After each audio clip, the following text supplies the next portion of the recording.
Let's go, WTP Sports Dudes in the building, man. It's a great day to be a sports fan, man. We got a lot of action going on today with Selection Sunday on women's and men's side. And then we got a couple other topics we bring it to y'all today, man. With further ado, though, we got SEC Sean in the building. What's up, Sean? How you doing today? Man, we're doing good. I'm sitting here filling out our brackets. I'm not sure I want to see how the results went because I was in last place yesterday, and I don't think it changed much. But that's all right. Hey, you know they say you live to fight another day. Well, you got to. I mean, when you get knocked down, you got to get back up. For sure. And the way these brackets are going, I'm getting knocked down. So. Hey, you gonna have a chance to redeem yourself after these brackets drop for March Madness, man. We're gonna give you a chance to redeem yourself. We got Rob up in the building with WTP for life. What's up, Rob? How you doing, fam? Oh, I'm good. I'm good. Glad to be here this morning, man. Ready to get into this exciting podcast this morning, talking about all these different varieties of games and all that. I'm ready to do it. Let's go. Let's do it then, man. Hey, if you are not a subscriber to the channel, you can find all of our channels scrolling down at the bottom. Make sure you hit that subscribe button. It don't cost you a thing. Hey, listen, first up, man. First question I got for y'all, man. Well, I don't know if y'all familiar. I'm sorry. We do gotta get Sunday times story time. My bad. Go ahead. Gotta go with Sunday story time. We have to. It's becoming a law. Man, I was at a bar the other night, and this dude walked in looking like, bad shape. You could tell he didn't have a lot of money. So he goes up to the bartender and he said, "Can I get a drink?" And the bartender said, "Well, do you have any money?" And the guy said, "No." He said, "Well, no drink." He said, "Well, what if I show you something you ain't never seen?" He said, "Okay." He said, "As long as it's nothing, bad, no lewd stuff, none of that stuff." He said, No. So he reached in his pocket, and he pulled out a hamster. I said, "What is going on?" He put the hamster down. The hamster ran to the end of the bar, ran down, it ran over to the piano, started playing the piano. This hamster started going hard on the piano, y'all. I said, "That's crazy." Bartender gave him a drink. He downed it. He said, "Can I get one more?" He said, "Look," I said, "it was one drink for something I ain't never seen. You did that." He said, "What if I show you something else you ain't never seen?" He said, "Okay." He said, reached in his pocket. He pulled out this frog, put the frog down on the bar. Frog starts singing. Amazing, wonderful, sound glorious. Dude at the other end of the bar runs down, says, "Man, I'll give you $300 right now for that frog." He said, "Okay, cool." Bartender looks at me and goes, "What is wrong with you? That frog could have made you millions. A singing frog? Come on." He said, "Nah, the hamster's a ventriloquist too." That was a good one. A good one. Oh my God. You deserve a reward for story time, man. Hey, listen. Thanks for story time, SEC Sean. We always look forward to that. I wish I had my round of applause. You said what, Rob? There's somebody out there that didn't get it. Probably. Sure. Hey, listen, though, we're going to jump right into it with women's college basketball. I don't know if y'all seen, but the women's game, they revealed their top 16 teams already. Each team will host a first round matchup. Do you guys like that idea? And will we see this on the men's side someday? I definitely like to get a head start on seeing what the committee has positioned some of these teams. And I definitely love the fact that they get to play a home game in front of their home crowd, much like we see in college football. I like that idea. I think it's really, really good for college sports. And I think those teams who get a home game, I mean, they should be rewarded for what they did throughout the season. If they earned one of those top 16 slots, their fans deserve to see them play at least one tournament game at home, somewhere where they don't have to travel to another city or state to get to see their beloved team play. Yeah, look, Donnell said one take got his hustle and flow microphone. What's up with you, Donnell? How you doing, man? What about you, Sean? How you feel about the top 16 idea, 16 reveal, and the idea of them having a first round matchup?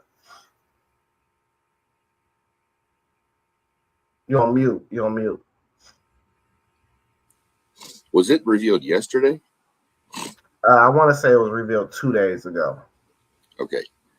I'm good with them revealing it. I kind of think they need to maybe do it a little earlier, because think about, when was the last college basketball game for women? They got such a long stretch before their tournament starts. This kind of keeps it, if they did it if they finished the tournaments and did it like 3 days later or 4 days, it would just kind of gap that distance a little bit. But I mean, I'm fine with them releasing it anyway. A lot of times more, who's going to be the top 16 pretty much in the women's seeds, a lot more fluid than you do the men's. I don't ever see this happening in the men's side, though. I don't. I think the men's game, because so much can change on that Saturday, Sunday, that for the 16 seeds anyway, for like that 3-4 seed, so much could shift that I don't think you'll see the men's ever get to that. It's just my theory is I just think it's too much shifting going on right near the end of the conference tournaments to do your top 16. Yeah, so they did the reveal, but they didn't reveal seeds. It was just more of like an alphabetical thing. They just gave us the top 16 teams. I love the idea, actually, and I'm agreeing with you, Sean. They need to move it up, though. But I think we had a couple conferences that just completed their final yesterday. I want to say the Ivy League, and then there was another one that some more mid-major type conferences. But I think if they could move those both up, and just kind of push everything up, I think it'll definitely be a great thing to keep on doing each and every year. I don't see it happening on the men's side either, because we've seen 15 seeds upset 2 seeds and 16 seeds. You just don't see stuff like that on the women's side. So I think giving them a home game and letting them play in front of their fans probably save a couple dollars. But as far as the men's side, I think you got to leave it on neutral sites, because I think still anything can happen. So, this is championship basketball, when you start March Madness. So if you got any type of advantage of home court or anything like that, I like to keep that out of it, just because I know that we can still see upsets. I think the upsets become less if you let them 1 and 2 seeds play on their home court.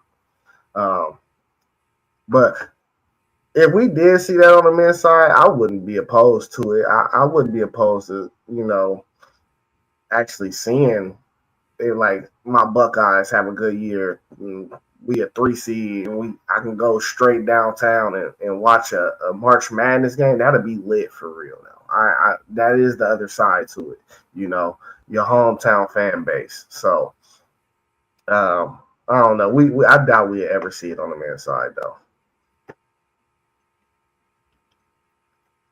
Hey, after championship weekend, has your thoughts changed on anyone being able to stop the UConn women in March Madness? Man, I think they're by far the unanimous selection going into it, but as much as I hate to say it, the way Texas looked against South Carolina, if they play like that, they can beat almost anybody. They came out with a fire, and they just took it to a South Carolina team who we're used to see take it to everybody, and just run away from teams and hide. But I think Texas. I mean, I think you got to watch UCLA. I think UCLA's flying hot right now. The South Carolina is always in the mix, but to me, it's one of those three that would give UConn the most trouble. But I just think Texas plays a different breed. They can just flip a switch, it seems. Now, I've seen Texas women flip a switch and not look so good either. So, but one of those three, I think, could give it. I think it's possible for 3 or 4 teams that could possibly to make that happen. Texas being one of them. I think UCLA can be another one. I think South Carolina could possibly be another. There's some other teams out there too that can give them some run in maybe the first half. If you can force them into a style of play that they don't want to play, then you could probably stay in that game and be able to have opportunity to win it in the end. I think there's about, like I said, 3 or 4 teams that could possibly do that to them. But you really have to be on your game. You got to knock down your shots. You got to play your style of play that benefits you and the type of players you have.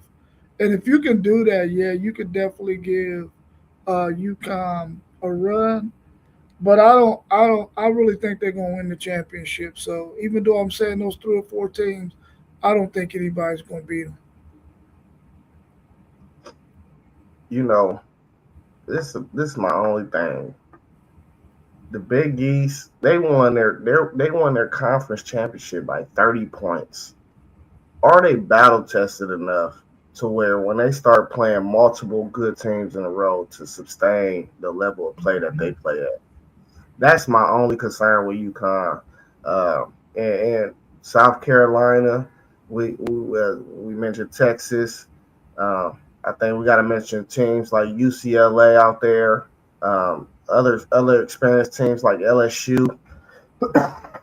Um, so I don't know. I feel like it could get sticky if they do get a stretch of games where they're just playing like a group of those teams. Can they maintain the level of play that they're playing at?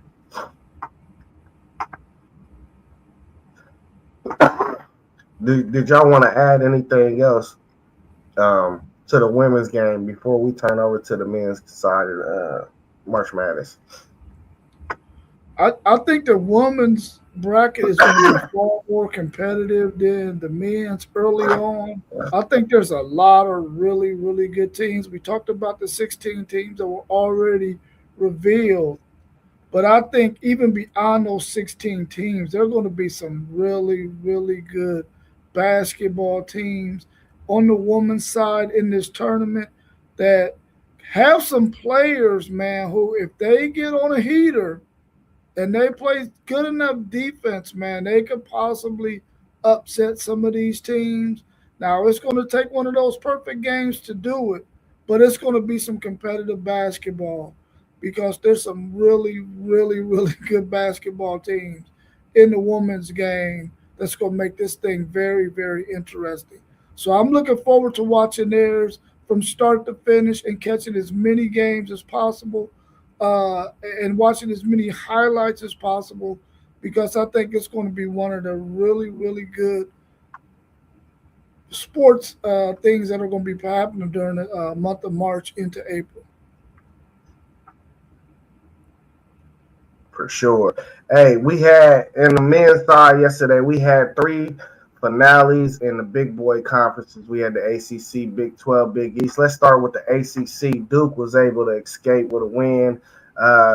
They won the regular season and the conference championship weekend, beating Virginia 74-70. Did y'all catch any of that game yesterday?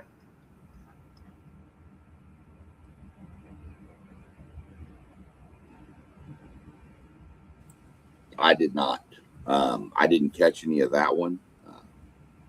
I was busy flipping around. I was actually watching a baseball game, watching the A&M baseball game yesterday evening. But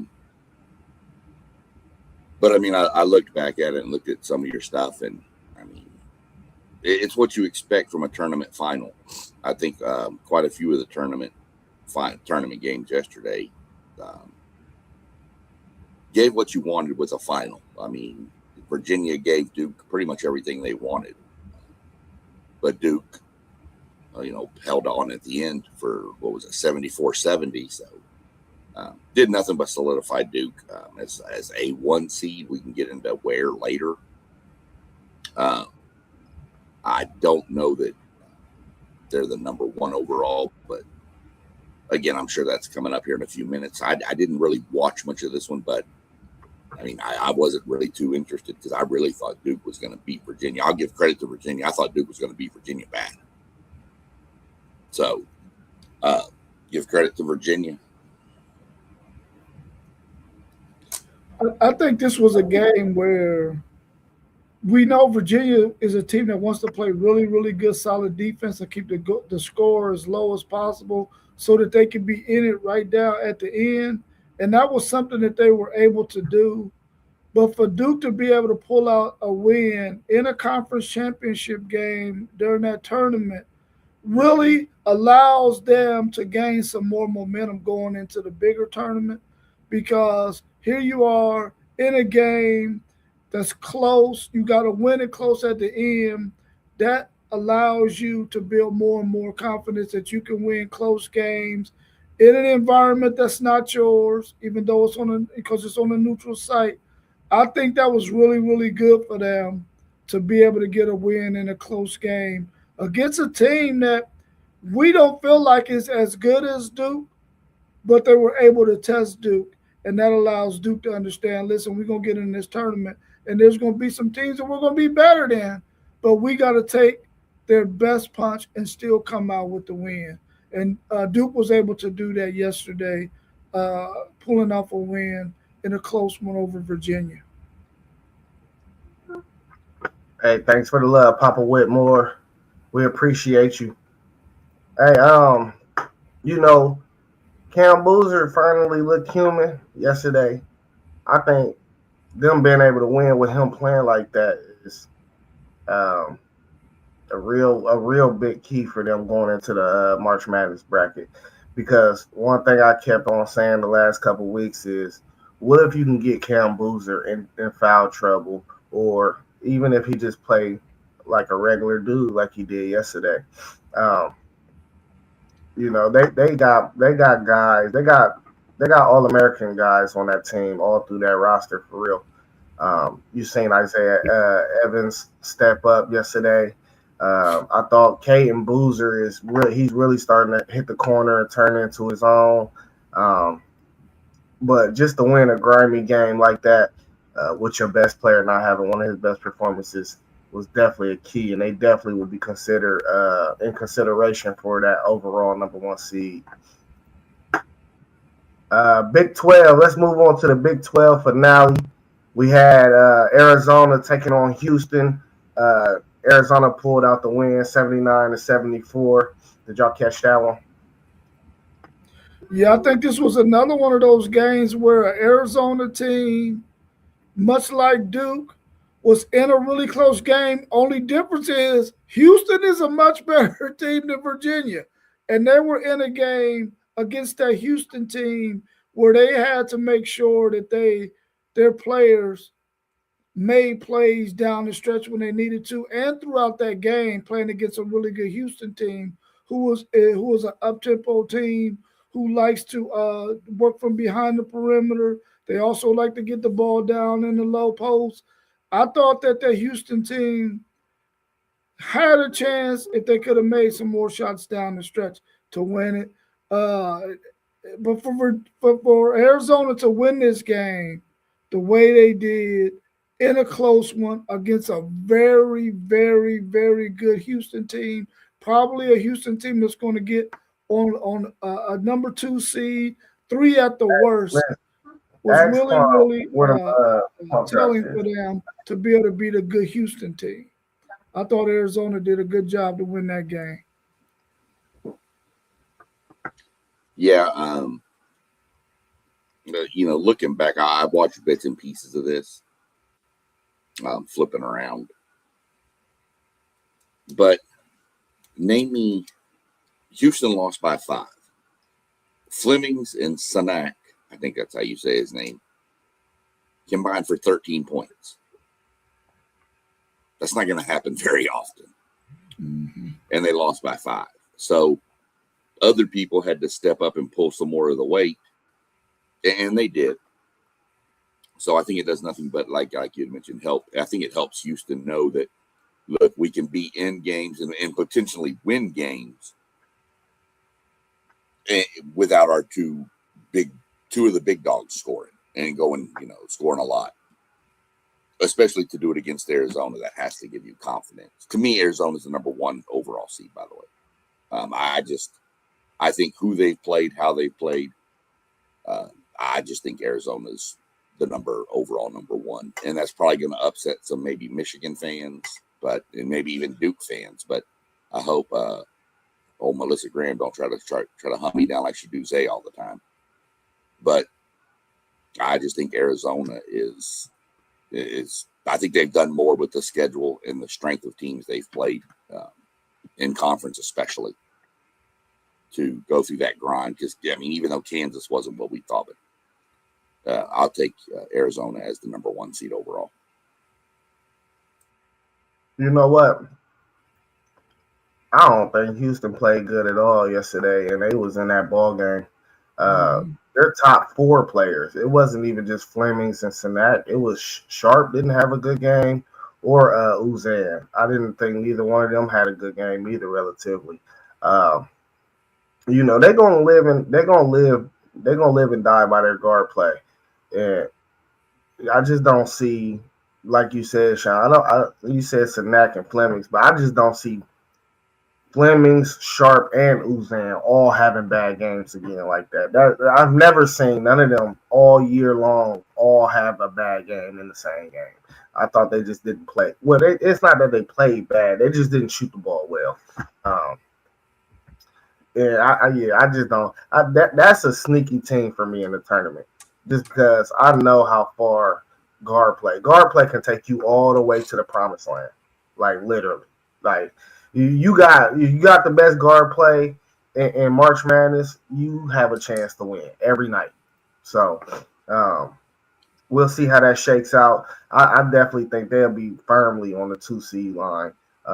We'll see who they draw. Because it's always about matchups. It's always about matchups. So we'll see how that draw. But like you were saying, you said what, Sean? No, go ahead. I thought you would stop for a second. Like you were saying though, we're gonna get into the topic of our overall 1 seed, and I'll touch bases on that a little bit. But I don't think it's a foregone conclusion that Arizona will get the number 1 overall seed. I really don't. I was just going to throw out there, you had mentioned Sharp and Uzan. Yeah, find me another game throughout the year where those 4 combined for 31 points. You'll never find me another game where those 4 players scored 31 points combined and went 4 of 15 from 3. But do we give credit to Arizona for that, though? See, that's the hard part right now in this time of year is, they're coming off back-to-backs, which I know is not a big deal, but they haven't played back-to-back games since early in the season doing tournaments. They've always played a game, had 2 or 3, 4 days rest, played a game, 2 or 3 or 4 days rest. This is back-to-back, and you don't know how your legs are going to respond. But nonetheless, combination of 2. Arizona's defense, poor shooting. Arizona wins by 5. I don't think if you're Houston, you can be completely upset with the scoring effort you got from 4 of your starters, and you're still in the game. So I think it just says a lot. Hey, St. John's smashed UConn yesterday in the Big East final. won by 20, 52-72. I think this pretty much solidifies that UConn will not be a number one seed. Did y'all catch that game yesterday? I got bits and pieces of that game, and there was a time during the season where I was pretty high on UConn, and I thought UConn would get that last number one seed. But over maybe the last 3 weeks to a month, they really have dealt with something maybe internally. I'm not 100% sure what's going on there, but or maybe it's just the fact that they played in a conference that's really not that deep, and they were just beating some teams that just really aren't that good. But I thought UConn would have made a better showing in the championship game against St. John's, but St. John's really just put on. They played really, really well. St. John's, that is, and I think that they could be a team that could possibly make a run in this tournament. It depends on what line they get on and how they can avoid some of the top seeds. If they can meet them maybe down in the Elite Eight, Final Four, they could possibly be one of those teams that could shock somebody in this tournament. I didn't. I was keeping up with the score, and I was just like, man. At one point, St. John's was up like 32-19 when I saw the score, and I went, man, what is going on here? Then I looked back again, and it hadn't gotten any closer. And then I looked back again, and it had gotten bigger. Oh, man. Okay, well, that as my name implies, I wasn't really that upset about it, especially when Florida got boat raced by Vandy. I was like, I think Florida still holds on to the last number one seed, so I was happy with that. But the UConn team is, man, what did we say the other day? They had the worst loss, and then they wound up losing to Marquette, which was an even worse loss. Mm-hmm. They've got terrible losses. So I just think, but I mean, you never know. UConn can get hot. I mean, they are a good team. But are they a Final Four team? I don't see it. I just don't see it. I think they're too sporadic. So I think maybe Sweet 16 Elite 8 is probably their ceiling. Man, listen, I was like maybe a couple months back, like, okay, watch out for UConn for this one seed. They still have an argument for the one seed. I don't think they eventually land there. But I think this is just a coaching job by Hurley. I do not think this team is a Final Four team. Like, possibly Elite Eight, definitely, possibly Elite Eight. But I really see them losing in the Sweet 16 this year. No further than that for real. But Hurley is one of the best coaches in college basketball, and I think that's why we are seeing what we're seeing from them. That they got to fix the Big East Conference. They should have never messed with it. I don't think that these teams, neither one of these teams, you really going through conference play, getting tested as much as you should throughout the season. So I think it's going to affect them in March. Do y'all remember how good the Big East used to be, like in basketball? Man, like the Big East was hands down the best conference, bro. Oh, yeah. Like, it wasn't even close. Syracuse, UConn. I mean, go on. Georgetown. You already had a good Georgetown team. It used to be so monster in the Big East, man. To see where that conference is now, it's just a travesty. Well, the Big East, you could always pencil the Big East in for like 7 or 8 bids every year. Now you're like, do they get 2? It's just, you just don't know. I will say, Hurley gives he probably gives the best chest bumps to officials, but that's a whole different subject. What's up with you, man? We got Parlay Poe in the chat. He said that the Badgers is my dark horse team. Yeah, I like that. I like that Badger, that Wisconsin team. Now we we covered the ACC, the Big 12, and the Big East finals. We do got the Big 10 settling their final today, and the SEC final settling their final today, where Michigan will be taking on Purdue. Michigan squeaked past Wisconsin yesterday. Give me your thoughts on that game, as well as the Purdue UCLA game, and who y'all think will win between Michigan and Purdue today in the Big 10 championship. I'm going with Michigan in this game. I think what we've seen so far from Michigan is they've had 3 games, I think, in this tournament, and they all have been close, hard-fought games. And our man Parlay Post said it yesterday in our chat. Those close games build character. Those close games build your confidence because you can see that you can win a close game in a scrappy one against some teams that may be a lower caliber than you at the talent level, but you still find a way to win those games, which builds a lot of confidence in your team. I think this game against Purdue will be very, very similar. I really like Purdue's point guard, and he's going to have his hands full today with that Michigan point guard. But both of their bigs, I'm anxious to see that matchup between their bigs because both of those teams have some bigs who can play. And I'm anxious to see who can stay out of foul trouble. Which team forces their big to go after the other team's big to try to get them in foul trouble so that they can maybe find a comfort zone somewhere if they got some guys on the bench that they can take advantage of those second string guys with their first string guys. So I'm anxious to see this game. I'm picking Michigan to win it because I think they have played maybe the tougher schedule in terms of non-conference games, and they played in some really, really good ones down the stretch.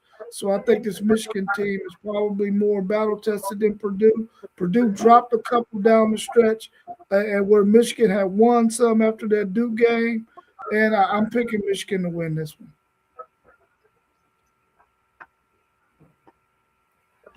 Yeah, I'm with you on that one.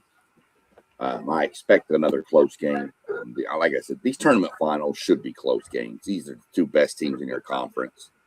They should be close games. You would expect it to be, but I mean, we get blowouts too. But I like Michigan. I like this Michigan team. But you know, Purdue was Purdue like preseason top 5, right? Weren't they? Yeah, I think they was up there, top 5, top 10. Yeah. I mean, so we're talking about a good team. Yes, they struggled a little bit coming down the stretch, but you know, sometimes a struggle down the stretch can build you up for a run in March. I mean, kind of refocus and reset everything. So I expect it to be a good game. I do expect Michigan to pull the victory. I will tell everybody that was interested in our chats, our bracket we all filled out. Michigan was everybody's pick in the Big 10. So once we get to the end of the show, I'll give the final results of our bracket challenge because nothing can change because everybody had Florida in the SEC and everybody had Michigan in the Big 10. None of y'all had Purdue in the championship. Nobody had Vanderbilt. Yeah. Our boy Moss had Texas, but that didn't work out after day 1. You sure know how to rub it in, SEC, Sean. You sure know how to rub it in. Yeah, I do want to. This is somebody you know, Rob. Get some. Keep this person in your mind, please, everyone. They just brought it up when you said that. There used to be a baseball pitcher from the University of Texas, Josh Stewart. He transferred to A&M. Last year, he threw exactly 6 pitches and blew his ACL. This year, he came back fully healthy, was looking good, threw his second pitch of the game the other night against Oklahoma and blew his elbow out. Wow. So sometimes you know, it's just the karma of going from a rival to a rival. Yeah, it just it was heartbreaking to see after that kid fought to get back for his last year of eligibility. So they gonna give him a medical. He had one last year, so I don't know if he's going to get a second. Yeah, but then again, it's an elbow injury, so he wouldn't be back till the end of next year's baseball season. Is it even worth it at that point? So, but I knew Rob knew him because I knew he pitched at the University of Texas too. So that's why I wanted to bring that up real quick, not to interrupt our basketball talks. Yeah. Hey, this Big Ten final gonna be monster, man. I think, Purdue, they got one of the best college basketball point guards out there in Braden Smith. Boy, he's a dime master, honestly. Like, he take care of the ball, he get everybody involved. They got both of them big dudes, Kaufman Wren and the Clough dude. So they got the size to go up with Michigan. And Michigan is just a well-balanced team.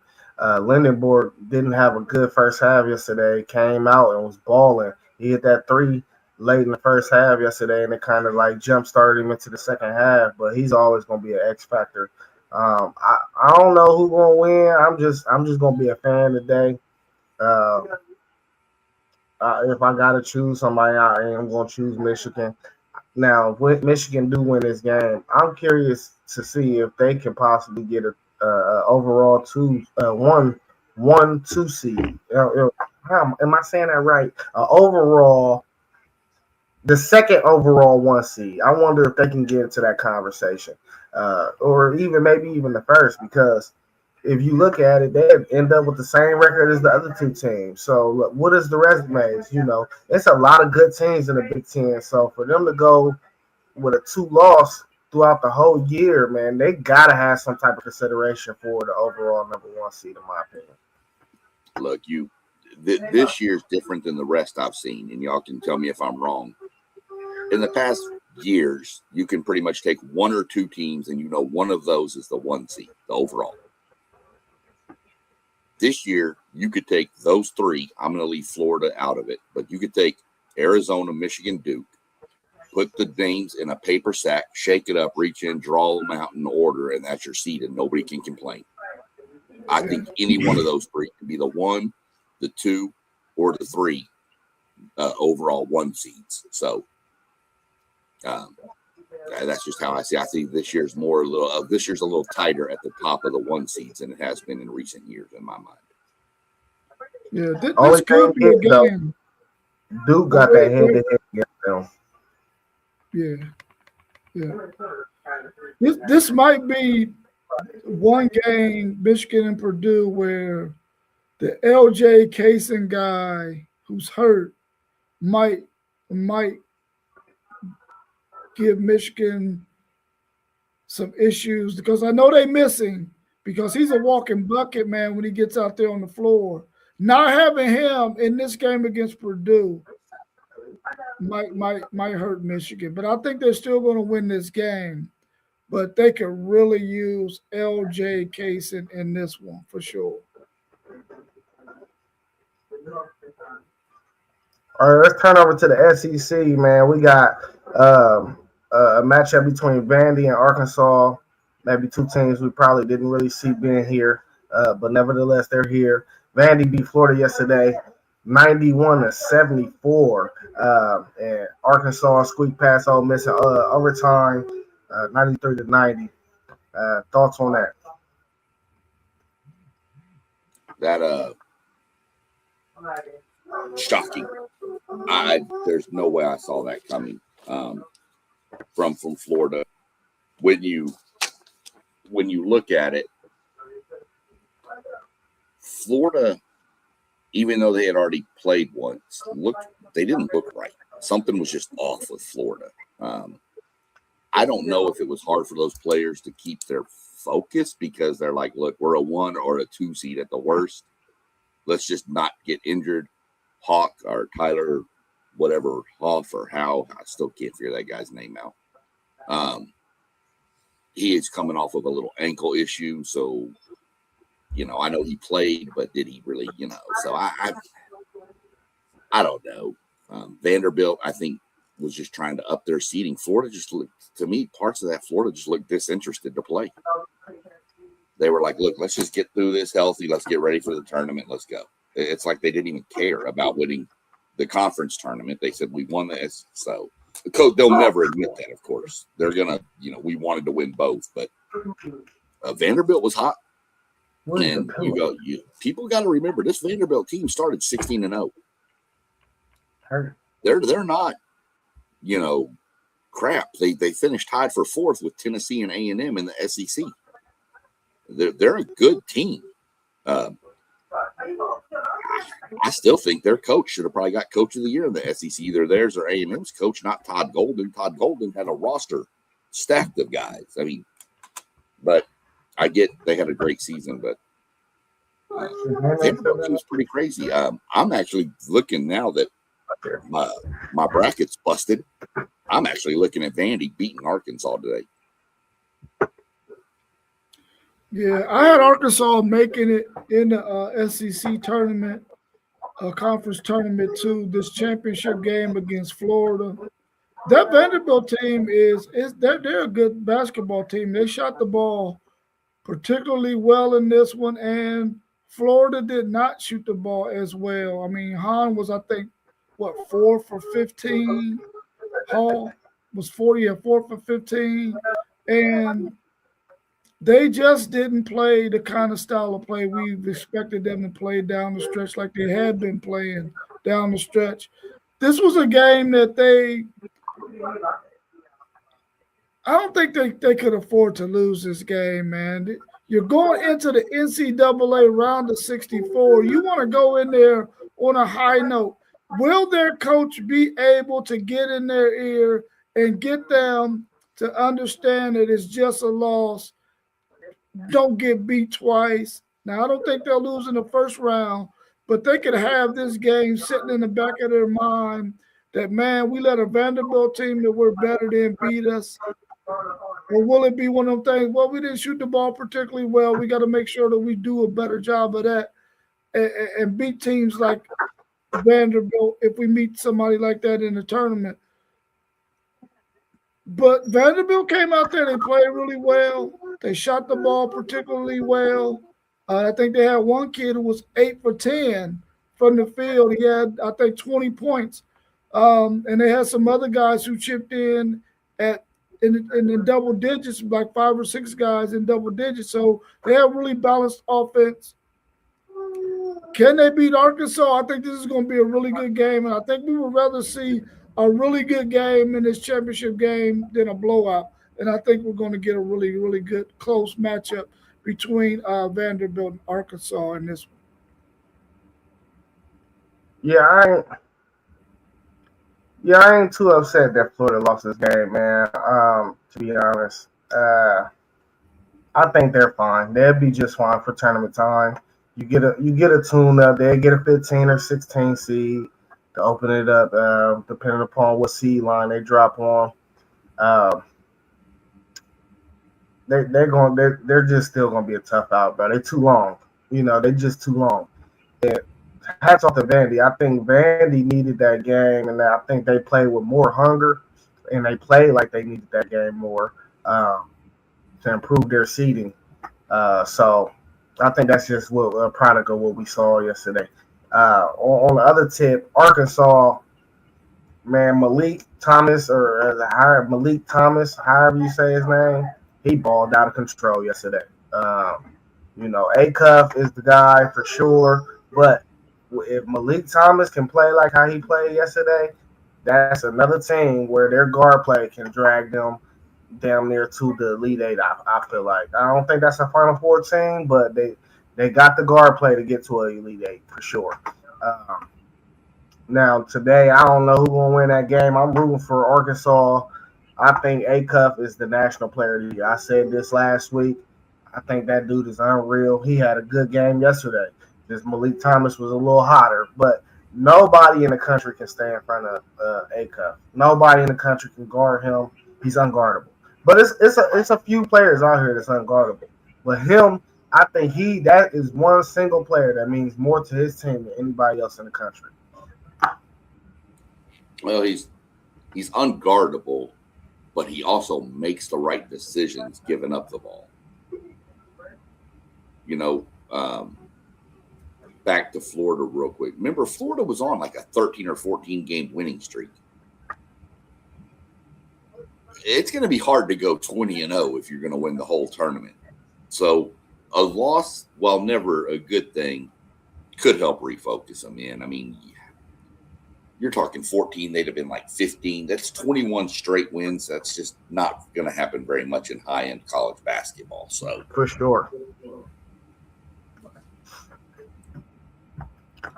All right, who is your fourth number one seed? You going Florida, UConn? Is it somebody else? I'm going Florida, hands down. Yeah, I'm going Florida. Sorry, Rob. Oh no, you're okay. You're okay. I'm going Florida too. It was an echo. Yeah, the two SEC guys. We should have known we're going to pick Florida. Come on, don't give us that. That was a layup, Zay. Hey, I gotta ask though, because I ain't going Florida no more, man. I'm going Houston. I think Houston deserves that line now. So I think Florida should be the top number one seed, 2 seed. But I don't know. I've been liking what I've been seeing from this Houston team. And to take who we possibly think is our overall number one seed, Arizona, to the brink like that yesterday, I got to give them some credit for that. I think the committee is going to look at it, and I think you're going to have a number one seed from all Power 4 conferences. That's just how I think it's going to. I respect it. That's just how I think it's going to play out. I think they're going to say Florida, defending national champions, had a hell of a year. Yeah, they got blown out in the SEC tournament, but there for years they say the seeding really doesn't change much in the conference tournaments. So I think Florida stays on the 1 seed, and I think Houston. I think you're going to have Florida, Houston probably in the same bracket, which is going to be nasty for everybody else in that bracket.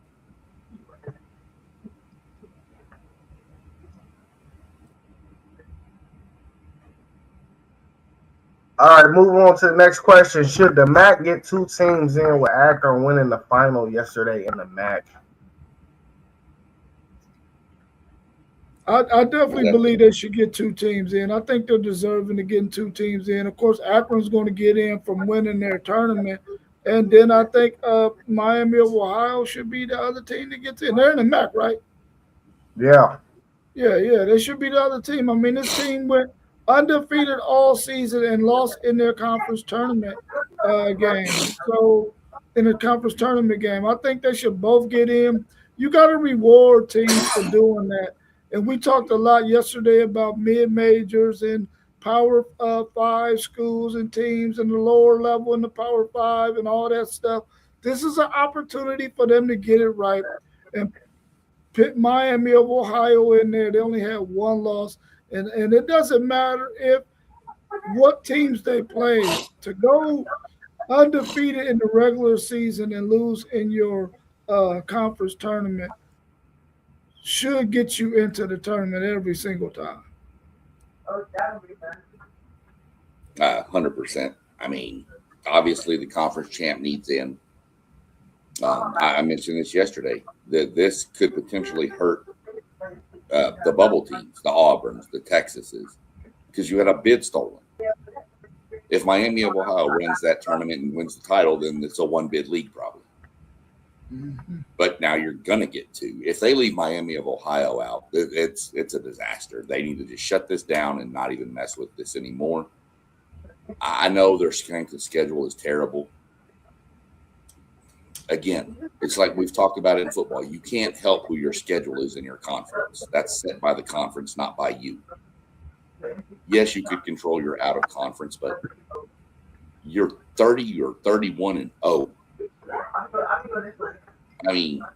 Nobody else did that. So you better let Miami of Ohio in. That's just my opinion on that one. I think you had a couple of bids stolen yesterday. So I think Dayton. What other bids you think got stolen? From where? Well, Dayton knocking off St. Louis probably added another team from that conference. I I'd have to look through the rest of the smaller, divisions, but I think there was another upset somewhere in there. I will give my shout out to my matchup of mascots yesterday. The Rainbow Warriors are now in the NCAA tournament, defeating the Anteaters.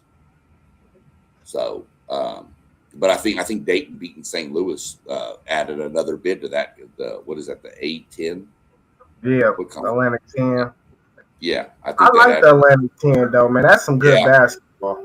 It's always been good basketball. That involves Temple still in that, right? Richmond, stuff like that. Are they still in the A10? Yeah, I believe so. That's VCU. Yeah. Because you got VCU and Dayton, I think, today for the final.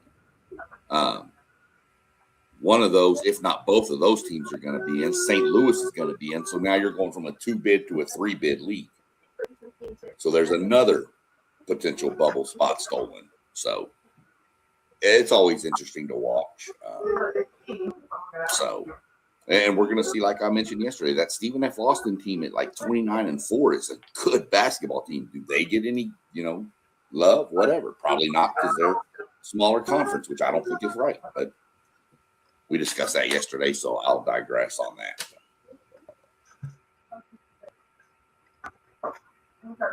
Hey, I got anything to add to college basketball? We about to switch over and talk a little college football and close it out. Well, I'll update the bracket real quick, the challenge, before we switch over sports. So your winner for SEC bracket was tied between Rob and Doug. Your Big 12 bracket winner was me.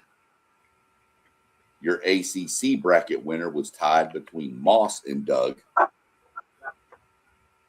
Your Big 10 bracket winner was tied between Doug and Postgame. Why are you here if you ain't going to make breakfast?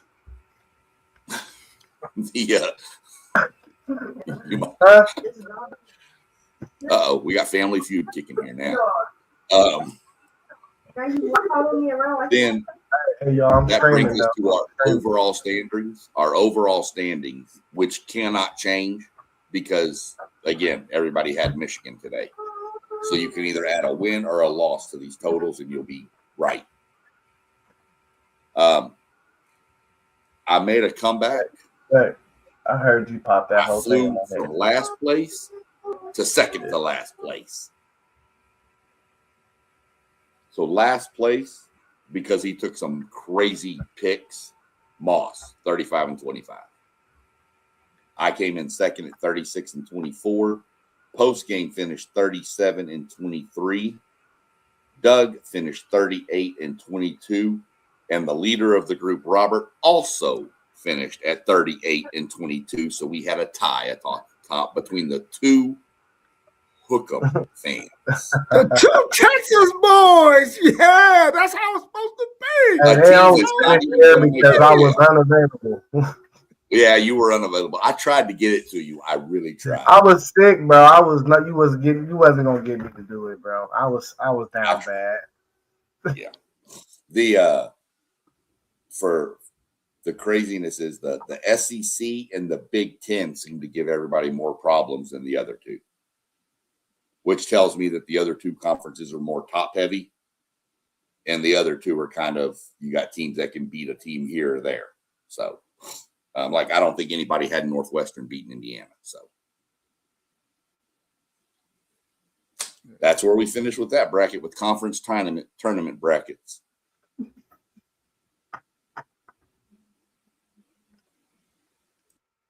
Yeah, we about to start the I'll send the link out today. We about to start the bracketology for March Madness. You get 2 brackets per person. If you enter $10. Winner takes all. It's real simple. Hey, man, let's switch over to college football, man. Spring ball started this past week. I know we had championship weekend going on, so we wasn't able to touch anything about college football, man.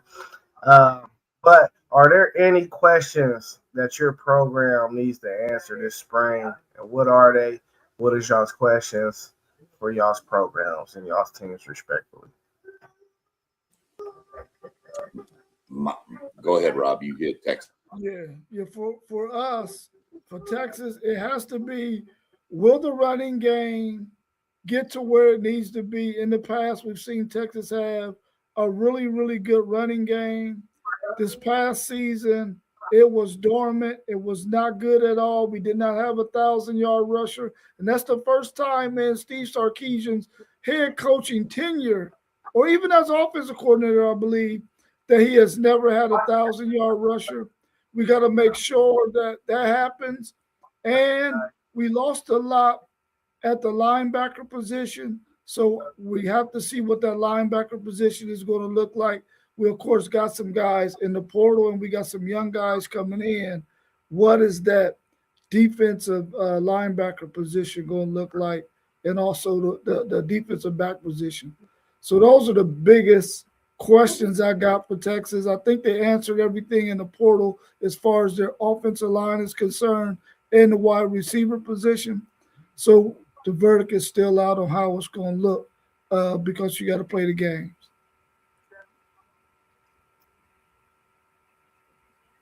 Yeah. Questions for my team. How long do we have? We've got to shore up the offensive line after losing 4 starters. That's question number 1 in my mind.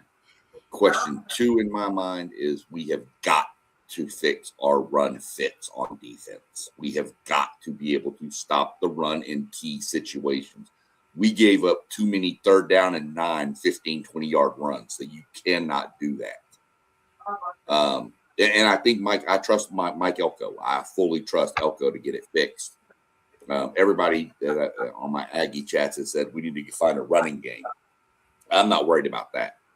I'm more worried about our offensive line play and our defensive run stop ability. That's really what I'm looking forward to this spring. Yeah, I got major questions. I've been hearing Tavian St. Clair look like he ready right now. So, I mean, is Julian that guy? Will they open up a quarterback competition? I know he broke a percentage completion record last year, but the boy don't want to pick up no yards with his legs and move the chains in key critical positions. So I'm a firm believer that we gotta open up this quarterback competition, especially the way they saying that Tavian been looking. Also, the offensive line. I wonder if Arthur Smith can help kind of what's the word? Just progress that offensive line. A lot of them guys was young. A lot of them played on the championship run, but weren't really full-time starters. So Arthur Smith being the type of OC that he is, I wonder if he can shore up that offensive line because they got absolutely abused against Miami. Also, defensively, we got to replace a lot. I hope we got the answers. Typically, we do have answers, but we lost so much high-end talent off that team this year that this is a year that I'm nervous about. I do have faith in Matt Patricia. So we'll see how it goes. But we have the talent. We have the horses. That's not the problem. I don't feel like this year just makes me so nervous because we lost so much high-end talent. Like the year before, we lost experience, but it wasn't as high-end as the talent that we lost this year. So I was a little bit more comfortable coming into last year. But, man, the horses we got to replace this year on defense, man. We don't have no time for no hiccups this year either with the schedule that we got. So those are my questions that I got for my program. Last question that I got for the college football, and then we can wrap this up. What players to keep an eye on from your programs this spring that maybe we do not know about? Well, I knew about this young man, but I didn't know that he was going to come in and make as much noise as he's been making, and that's Jermaine Bishop, the wide receiver. He can also play defensive back, but they're going to use him on the offensive side. He has really got the attention of Steve Sarkisian and that offensive coaching staff. He is out there doing his stuff, man. Crisp route running, good hands. He's going to be a problem once he sees that field, man. The issue I got with him is he reminds you of an Xavier Worthy type in terms of playmaking. He just doesn't. He's small like Xavier Worthy, and he might not have the speed. Well, I know he doesn't have the speed that Xavier Worthy has, but he is going to be a dynamic playmaker, and I'm excited about him. I mentioned our linebacker room earlier, and they got a young man that's playing linebacker that's going to be really, really, really good. You got a Kosi Opala who's going to be really, really good at that spot. And the other guy's name, it's not Richard Wesley. He's the defensive end guy. Oh, man, I cannot think of his freaking name. And I was just on the top of my head. But anyway, we're going to be all right at the linebacker position. Maybe he won't get a lot of run this year, but next year, his sophomore year or his second year, he's going to really be really, really, really good. Ty Anthony Smith is dealing with a shoulder injury, so those guys that's playing that linebacker position in the spring are getting a good opportunity to get some reps. So that's going to be a plus for Texas. Yeah, there's quite a few I'm looking at. I really want to see this kid from Ohio, the cornerback, Braden Arrington. Brandon Arrington. Let me look at his name. I don't want to mess his name up. Yeah, Brandon Arrington. Really like this kid. I like to see what he can do at corner. 6'2" kid out at corner. I like that. Obviously, the main one, everybody, I'm going to watch is KJ Edwards. Coming out of Carthage High School, kid's just a monster running back, blazing fast. The other two I'm looking at, a couple more actually. Bryce Perry Wright, defensive lineman out of Buford, Georgia. We have a receiver, Aaron Gregory, who is 6'2", pretty fast too, runs good routes as a freshman. Like what I've seen and heard out of him so far. And the last two I'm going with are defensive players. One is DeQuavius Beck, who was KJ Edwards' teammate down in Carthage, linebacker. Believe has the ability to switch back and play safety too, but linebacker mostly. And then the name of the recruiting class for us this year coming in was Tank King. You can't go wrong with a linebacker named Tank. So those are the kids I'm watching as far as freshmen go. I obviously want to see Isaiah Horton, the transfer wide receiver from Bama. Everything I've heard is he came in and took the receiving core and said, let's get to work with Marcel Reed, and that's huge leadership. So we'll kind of see where it goes from there. But those are the ones I'm most interested to watch going through spring anyway. And just want them all to stay healthy, please. Let me mention Derek Cooper, too, running back out of Florida, 6'1", about 217 or so pounds. He's looking really, really good, too. And we talked at the school the other day, One Take Zaya, and I mentioned the fact that Texas has not been getting those Texas running back. They missed out on KJ Edwards, who SEC Sean mentioned. So that a lot of that has caused us to have to go to places like Florida and other places to get our running backs because some of them have just decided they're going to skip out on Texas and go somewhere else, which forces Texas to have to go to another state to get their running back. But for the last 3 years, they've gotten the top running back out of the state of Florida. Yeah, Derek Cooper, a monster. So I wouldn't be surprised. He started day one. Key guys for me, I got my eye on. We hearing a lot of noise about running back / receiver legend Bay for sure. The buzz is real wild about him. They said he's one of the best athletes on the team as a true freshman. I'm looking for him to get at least 5 to 7 touches a game, not including kick return and punt return. He better be our kick return punt returner. Uh, all this noise. Da, da, da. I hate Ryan Day and his special teams and how he run it, man. I miss Jim Tressel on this aspect. Jim Tressel knew to put his best athletes on special teams because he wanted to win with special teams and defense. That's his motto. That's how he was in running the ball. So I miss the days where we had dynamic special teams. Unfortunately, over the last decade and a half, we have not been having dynamic special teams. I expect that to change this year with an athlete like Letcher Bay. Of course, I told y'all Tavian St. Clair, he's been making a lot of noise. They said this dude, he put the work in. He looks like a completely, totally different player. He looked like he ready to go right now.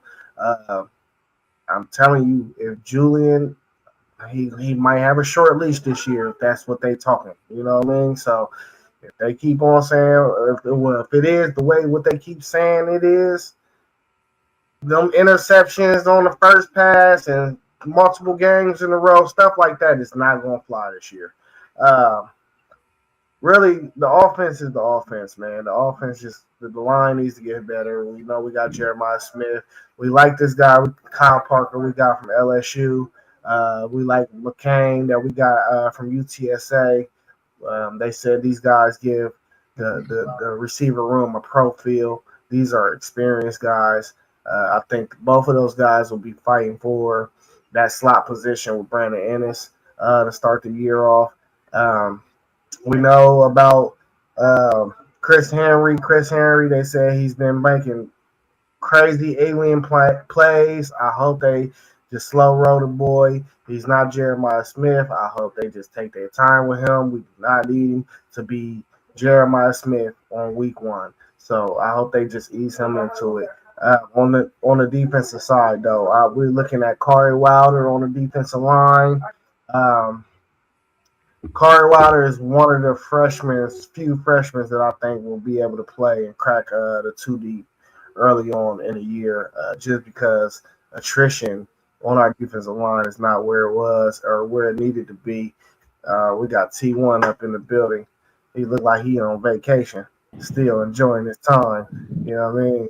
What's up, T1? How you feeling, baby? What it do? Feeling great, man. Feeling great, relaxing. Look, I just got down to the water and looked at my phone and saw y'all was on. I said, let me go holler at the homies.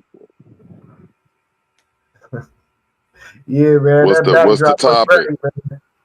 No, we were just talking about our teams and Hey, our college football programs and news going on in the spring. dag, my reception acting funny. We can hear you clear. Yeah, we can hear you. Okay, cool. Okay, you said y'all was talking about what, Zay? Key players that's been brought up over the spring, key questions that we wanted our programs to answer this spring, down the spring football that started. What's up? I like that. T1, Y'all know me. I'm not much of a vacation guy. We're doing the kind of vacation you doing right now, but you're trying to make it. You're making it look really, really tempting, bro. I might have to try that hat on one day and go Hey, down there and lay out on the beach and enjoy that water. I'm usually more of a in the city, downtown kind of guy, going to museums and stuff like that. But you got that looking pretty good there, bro. hey, look, bro. I mean, why wouldn't you? This is all I want to do when I go. I just want to sit by the beach and listen to the waves and just relax and not think about nothing. Just look at the beauty. That's it. Where you at? I'm at St. Thomas, Virgin Islands. Okay. Yeah. Well, I can tell by looking at that beach, you was not anywhere in Texas. Right. Absolutely. So Dag, y'all about to end. Hey, but look, so y'all know me. Y'all know I only got one team to talk about, and a whole lot of players. But Zay, what'd you talk about our squad? Man? Let me get what you getting off of our squad. I was just saying, Legend Bay is making a lot of noise out here. Tavian St. Clair he's been making noise out here. Kari Wilder on the defensive line. I think he could crack the 2 deep. They're real high on him, and then that's about as far as I got for real. You forgot Christopher. I said Chris. I said Chris Henry too. I Oh, I was say, about to say, cause hey, he but looking I like a day. think He slow looking roll like a him. day one. What you say, Zay? I think we need to slow roll him. I don't think we need to Slow put rolling. pop him out like full time like week 8, so nobody in the country know what hit him. Okay. Well, he got a lot of pressure on him, really, to even come in and just produce off the rip. Just his size alone, he got to be one of the biggest receivers in D1 football coming in. That's So just that alone just gives him a huge advantage out there on the outside with them 5'10", 5'11", 6 foot corners. that So is not breakfast. it's gonna be interesting. But I'm loving the That is way not Legend Bay, breakfast. they saying Legend Bay out there looking as well though. I'm geeked up about our upcoming season, as I usually am. How about you, Rob and SBC Sean? How excited are I'm y'all? Do y'all definitely. think y'all are excited as Buckeye fans?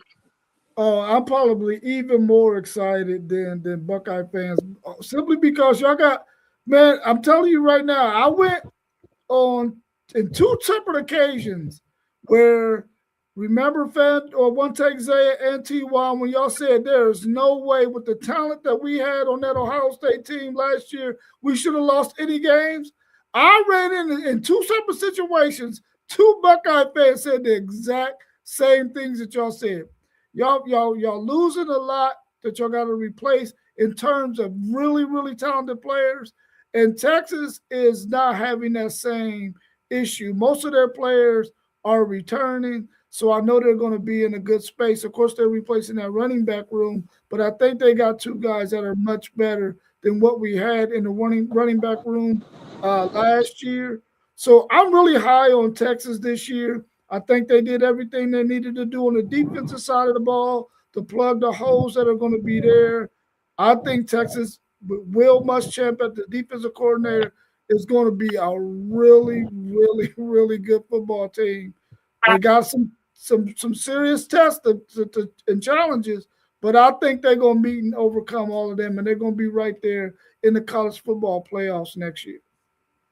If barring injury, though, barring injury. Yeah, for sure. Let me throw one more key piece out that I didn't mention about players. Not really a player. One. This is my most pressing need that I'm watching. How does Holman Wiggins call plays? As a first-time play caller, OC. How does that work out? That's my main issue with the offense right now. We got a new DC. Not too worried about that. Mike Elko calls the defense anyway, so I'm not worried about that side. Am I excited for the season? Am I hyped up for it? Nope. Nope. Not at all. Man. Hey, Not Sean, I wouldn't know how to act if I ain't going to a season hyped up expecting great things from my squad. I would feel like switching squads if I ain't going thinking we was the best ever and about to do If it you this believe year. that, I sold you. If you believe that, you got some oceanfront property in Arizona too. So yeah, I'm excited, man. Come on, let's go. I mean, I'm watching it all. I mean, I got a couple of hours and my Aggie baseball team kicks off again. I mean, come on, man. Let's get this rolling. I'm all for the college athletics, and I'm good with my football team. I support everything as hard as I can with my Aggies, of course, just like I know y'all do with the Buckeyes, and Rob, I know for sure you do with Texas. It's the same with Texas and Texas A&M. The fans are rabid for both. I've come to learn that Ohio State fans are just as rabid as those SEC fan bases, if not worse. to some extent. It worse. They Sometimes. worse, bro. They worse.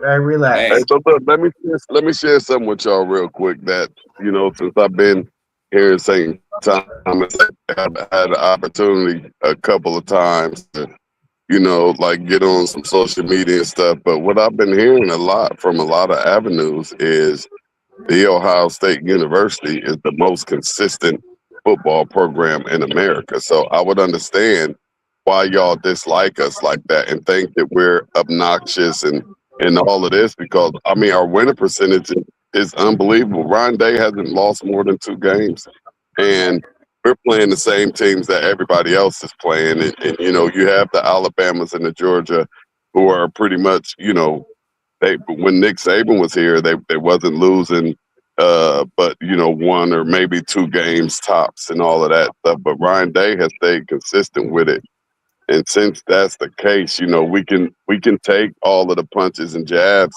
that y'all give us for our success. We're highly successful, and we can bet the bank that we won't lose more than 2 games again. That's just something that we can go into our season knowing at the very least we'll be 10-2.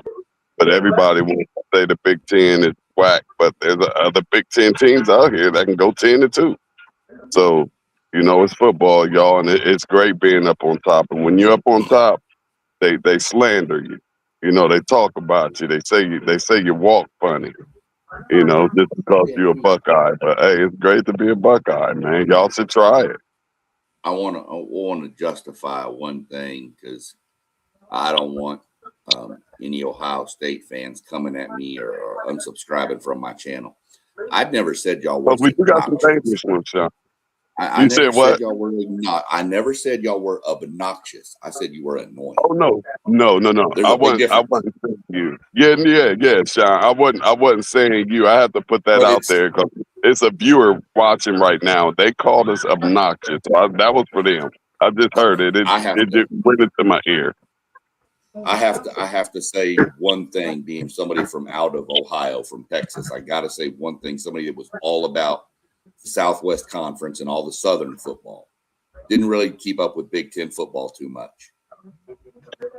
But I got to say, the 2 conferences that everybody knows, the 2 big powerhouses in football, the top level of those programs are just dead even in my mind. Though the top levels of those 2 conferences are even.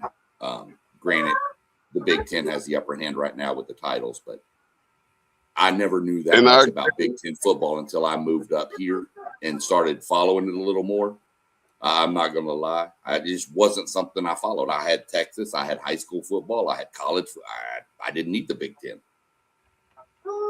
There's some good ball up there in the Big Ten, fellas. I'm going to tell y'all, you boys from the South that's tuning in, there's some ball up there. We appreciate that too. And, it just feels good being up there mentioned with y'all. We just need to we'll have a long time before we're able to catch up with y'all on a 10-year span of national championships, or even 15-year or 20-year span, because the SEC, y'all smashing us on the natties, and I hope that we can keep this thing up. But we know it's not going to just keep going year after year after year. This 3 right here, it probably end after the 4th or the 5th one, because I think Ohio State going to get another one this year. So it won't end this upcoming season. But we need to catch up with y'all on them natties. But I think we neck and neck too. When you take the top teams, put them up at the top and play, I think we neck and neck. And just depending, the ball could tip anyway. We need to throw those top teams up there. But we now need a SEC Big Ten challenge to start off one of these football seasons and get this thing kicked off all the way right and go from 1 to 16 all the way down and just have a little bit of fun with it. Nope, I just want the top 10. The top 10 from Just each the top conference 10? pair up and play. Okay. I don't want to see Rutgers in Kentucky. Do you? I do. No, you don't. No, I want to see the bottom. I want to see the bottom dwellers as well. Okay, you want to see the score, but you ain't gonna sit there and watch that game when you can watch. I mean, it depends Texas on how A&M they schedule. and Illinois play. If you're gonna watch Texas A&M and Illinois play, or Rutgers and Kentucky, come on. Ain't nobody watching Rutgers in Kentucky. That's going to get negative ratings. Oh yeah, yeah. Well, the Rutgers. Well, you got to understand those fan bases, and when you talk about the SEC and the Big Ten, our fan bases are great. You know, so I mean they'll get some. Yeah, they'll get some. But I like that. I ain't mean to hop on at the end and extend y'all stuff because y'all know I could go. But I appreciate it. I just want to pop on here and see what the homies was doing, man. Y'all know I miss y'all. Y'all know I miss getting down with the get down. Basketball season over with, so pretty much. So that's gonna free up a lot of time for me. Boy, I've worked hard this basketball season. Yeah, go ahead and hit that reset button, man. We ain't mad at you. Hey, that's what I'm doing, man. I'm coming back and I'm putting all 10 toes down and I'm going even harder. I didn't even think it was a way to go harder, but I gotta go even harder. Like goodness gracious. But y'all know what it is, man. That was Talking Sports Sunday, man. We talked college basketball on women's and men's side and a little college football. If you just now tuning in, rewind it back, start from the beginning and watch the whole stream and hit that like button. All the channels are scrolling down at the bottom. Make sure you hit the subscribe button, bro. It don't cost you a thing. Also, Sean, plug in the Patreon. You on mute. I have to mute. I never forget. Real quick, let me throw this out there. We do have our Blue Jackets. They won last night in a shootout, gained a point, still 1 point out of the playoffs. So get your Blue Jackets gear and support going for that team. Other than that, I'll plug, of course, today, everybody tune in if you can. FS1 at 4:00. We got the NASCAR race out in Las Vegas. Fun race to watch. My preview from yesterday is posted. Y'all can go catch that up. But it's I wouldn't take too much stock because the guy I picked to win the race in the O'Reilly series blew his engine about 5 laps in. So that didn't work out too well. But most definitely, like Zay said, like, subscribe, share, notification bell for us here. We do have our Patreon site up. It's WTP Sports Dudes. You can find it on there. It's there's free content. There is going to be some exclusive content getting posted that will only be allowed for subscribers. Members only. We're going to get together as a group and figure out some little giveaways and things we can do to help our people that want to support us. We'll support back. Where you can always catch our podcasts on Spotify. I get these all linked over to Spotify. So later on today, you driving around, you missed the episode, but you can't watch it. Flip on Spotify, go search WTP Sports Dudes 2026. Click on it, and it'll be your whole podcast. I think there's about 7 episodes up there right now. So definitely do all that. And other than that, we'll let Rob plug the website. Yeah, go on your computer and type in www.wtpsportsdudes.com, and you can go to our website. We got some really, really interesting questions on there. Everyone's bio is on there, so you can learn a little bit more about us and the teams that we support. And also on the blog and news page, you can go there and get some other insight on some of the topics that we've discussed. We're going to be updating that website this week. So if you want to go find out what we're doing, what we did prior, you got to go do it fast because that thing is going to get updated this week. And you don't want to miss what we already talked about because when that new stuff hit, it's going to be fire too. So make sure you go to www.wtpsportsdudes.com and check out our website. Hey Rob, and shoot me that PNG of that new logo so I can get our shirts together. Okay, cool. Y'all know what it is, man. It's good to see you, Q1. Thank you, Sean. Thank you, Rob. Good to see y'all, man. Appreciate y'all. Love y'all, man. Stay tuned too. We might be back later for Selection Sunday. Okay, yeah. Y'all, we should be. What you mean might be? That's what we do. I don't know what everybody doing, man. That's why I ain't plugging nobody Somebody in. got to do something. When does it start? When does it start? Collection Sunday started at 6 o'clock. 6 At o'clock. 6. I thought it was 5 All right, o'clock yeah. Eastern. I thought it was 5 Eastern. I thought it was 6, but whatever. We'll get it together if we do something. Yeah. I gotta I'll go though. stay posted, y'all. I love y'all, man.